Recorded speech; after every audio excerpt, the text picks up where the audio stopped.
What's up, everybody? Extra Million here once again with the second episode of Totally Sick Bioshock Edition, and we are in the medical pavilion.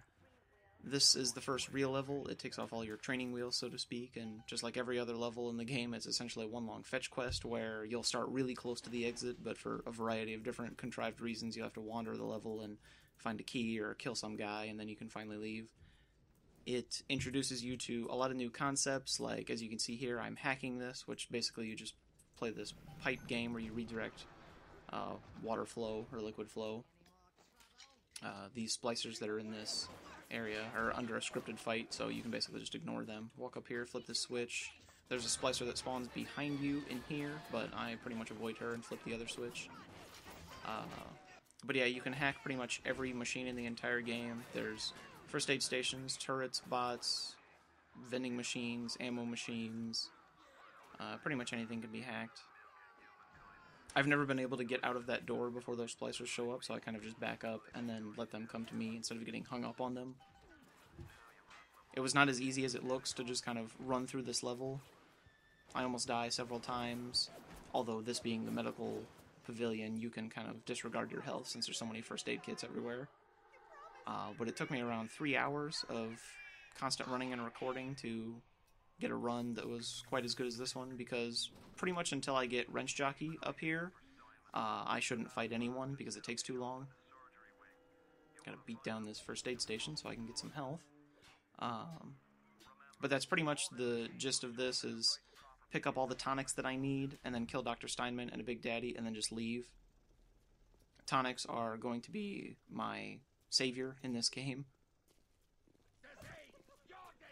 Coming up is an enemy called a Nitro Splicer. He's the first new splicer that we'll see. He's just to the left there. They're really annoying to fight with the wrench because they'll run away from you and throw bombs, and then when they die, they explode. So, just like machines, they're incredibly annoying to fight, as I already said. This tonic that I'm about to get is called Hacker's Delight. It's one of the most useful tonics in the entire game, but I won't really make much use of it because I won't be doing much hacking. But anytime you successfully hack a machine, it gives you health and Eve back. Although it doesn't work on anything that you hack automatically, either with an automatic hack tool or when you get higher research levels in cameras and turrets, you can automatically hack them.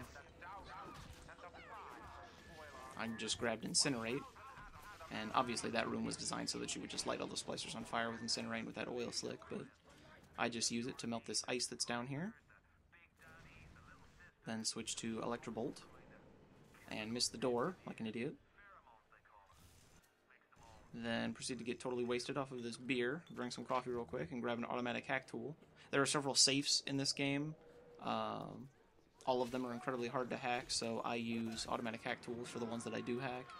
And now I'm about to pick up Wrench Jockey, which is the most useful tonic that I'll encounter in this level. It increases your wrench damage from 20 to 90 points of damage, of bludgeoning damage, so that's a 350% increase. As you can see, it only took like 2 hits to kill that one splicer.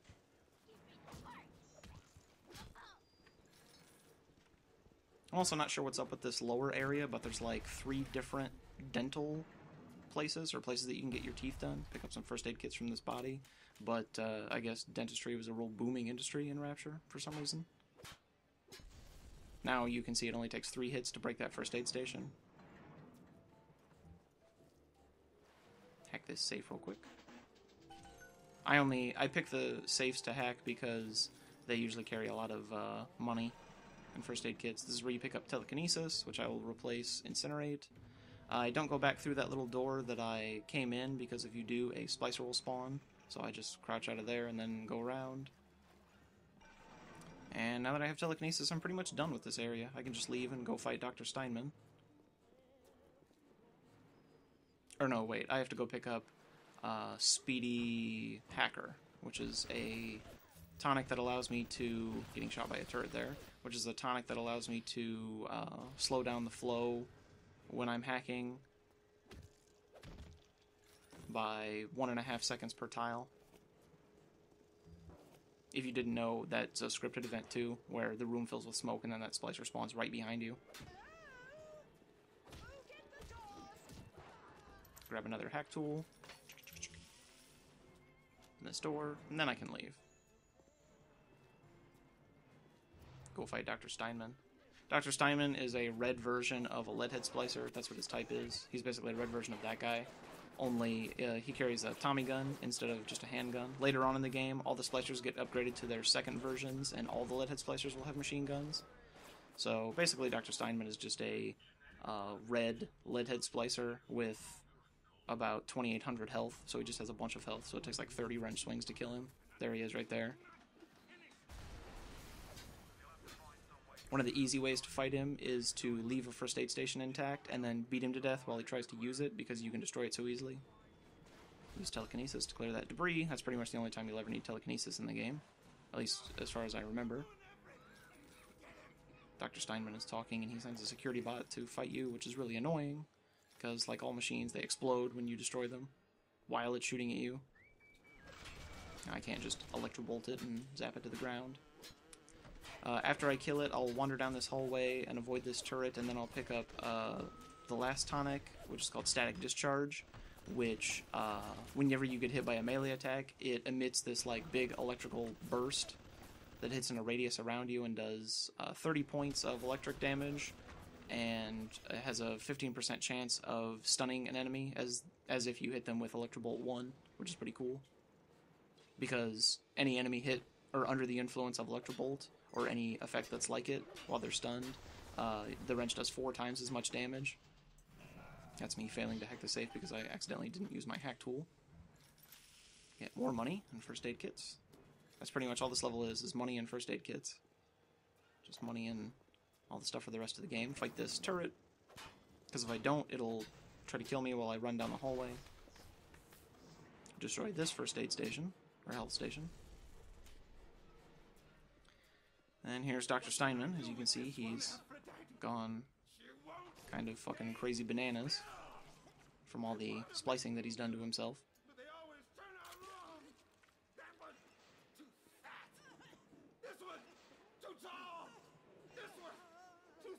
But I said an easier way to fight him was to keep a first aid station, but it doesn't really matter because I actually get fairly lucky, and he hits me while I'm near he hits me with a melee attack while I'm near one of those explosive canisters, and Static Discharge goes out and blows it up, which takes off a huge chunk of his health, or it actually kills him. He was almost dead anyway, but as you'll see, pick up all these first aid kits. Now I'm wandering around the level trying to look for him. It's kind of ironic that you can see Static Discharge activate there. His melee attack actually does 60 points of damage. It actually does more damage than his machine gun.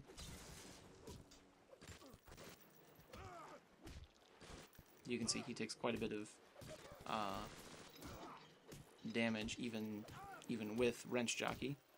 Here he's almost dead. This is where he hits me and gets blown up. Blam. So after he gets barbecued, you just take all the loot off of his body. Then I decide to hack this safe because it has 3 first aid kits in it. Like I don't already have enough first aid kits. As you can see, safes are really, really hard to hack because there's not a whole lot of time you have before the fluid starts. Up next, before I leave the level, is the 2 little sisters of the level that I have to deal with.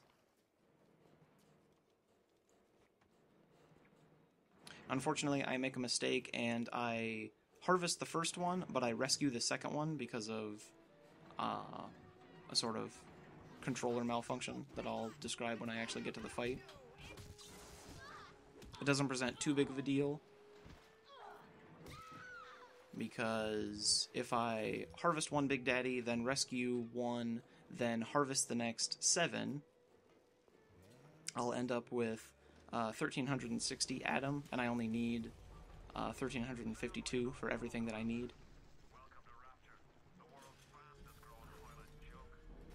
There's 21 there's 21 little sisters in the game that you can deal with, and I only need 9, so at least I don't have to kill all of them. That would take forever.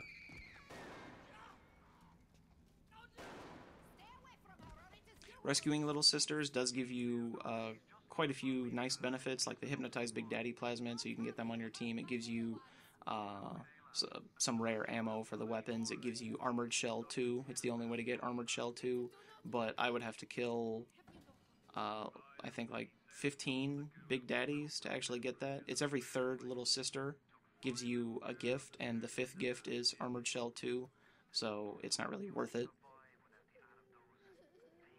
This cutscene is basically describing the whole harvest versus rescue process, with Atlas and Tenenbaum arguing. Tenenbaum is that woman that's up there. She's the one who made the little sisters the way they are.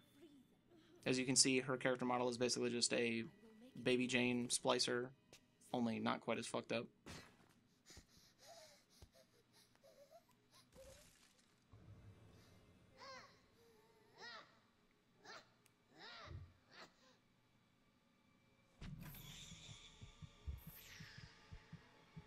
So now that I've harvested that little sister, I'll have 160... Oh, textures failed to load. There we go. 160 Atom, which I used to buy the first Armored Shell, which reduces all piercing and bludgeoning damage you take by 15%, and I also use it to buy a health upgrade, so my health goes up to 240 from 200. I'm just waiting for this Gatherer's Garden area to open up.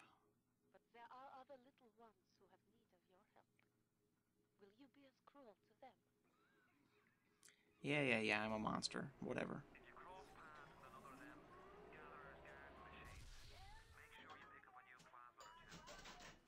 Replace Static Discharge, because I won't really use that a whole lot.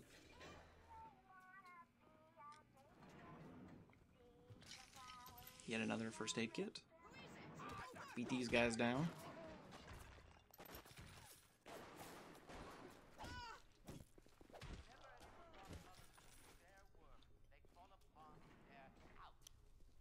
First, before I fight the Big Daddy, I have to destroy this turret that's over here, so I'm not getting shot in the back. Show this turret who's boss. I like how everything in this game is, like, makeshift. Like, that was very obviously just, like, an old World War II machine gun on, like, a metal office chair. Clear off the counter, then sucker punch the Big Daddy and jump over this counter and wait for this epic fight to begin. Basically, I'm trying to lure him behind the counter so that I can trap him there.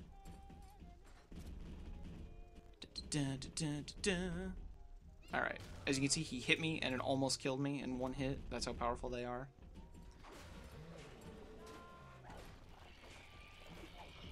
I apologize to anyone who finds this incredibly boring. But it takes 189 wrench swings because he has over 4,200 health.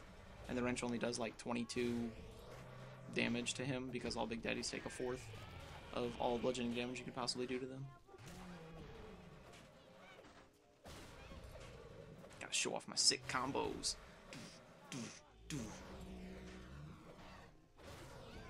I'm not sure why I'm close enough to hit him, but he's not close enough to hit me. But whatever, it works. In case it's not immediately obvious, the reason that this trick works is because once you're on any side of the counter, it doesn't really matter. I could be on the side that he's on. But you have to hold up on the stick so that you're walking towards him. So as long as you keep moving forwards, he'll just stay there and he won't move around the counter. If you let go of the stick or start to walk backwards, he will walk around and try to beat your ass. And he can obviously kill me very easily, as you saw.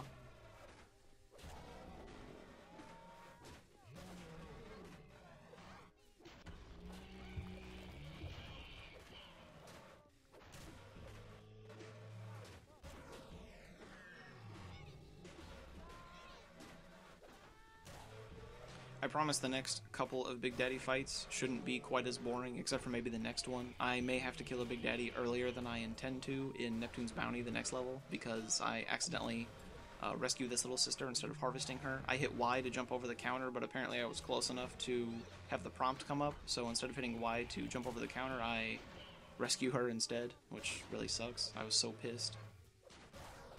But my ultimate plan is to not harvest any little sisters until I get to Fort Frolic, and by then I'll have enough research and tonics that I can just kind of come back on all these earlier levels and waste all the Big Daddies. Alright, there he is. He's finally dead. As you can see, I try to jump over the counter, and of course the prompt comes up. Which sucks, but whatever. I can deal with it. It just means I have to adjust my game plan for the next level. Thank you, mister. Thank you. Once that's done, you can basically just leave. There's nothing else to do. You just kind of wander through the rest of the level, beat these suckers down. Don't even bother to fight most of them.